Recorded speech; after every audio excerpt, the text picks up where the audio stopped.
First grade speech about etiquette. Good morning. My name is...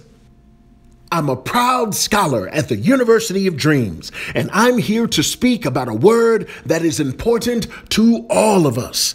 See if you can figure it out. Excuse me. Pardon me. You're welcome. Please. Thank you. All of these phrases have one thing in common. They're all examples of good manners and proper etiquette. Everybody say the word etiquette. 1 Peter chapter 3, verse 8 tells us this.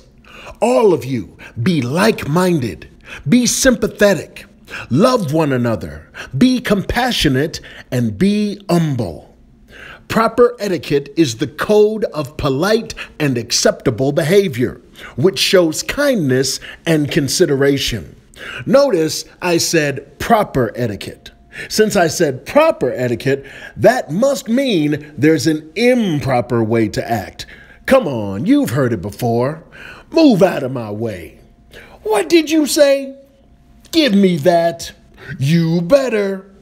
In 2019, it's easy to find examples of people who make fools of themselves. But as a University of Dreams scholar, I am determined to stand out by using proper etiquette. So the choice is yours. You can be awesome or annoying. You can be better or bitter. You can be courageous or cowardly. You can be dynamic or dull. You can have etiquette, or you can be like everybody else. Well, me, I choose awesome. I choose better. I choose courageous. I choose dynamic. I choose etiquette. I am a University of Dreams scholar, and I am a child of the King. Thank you.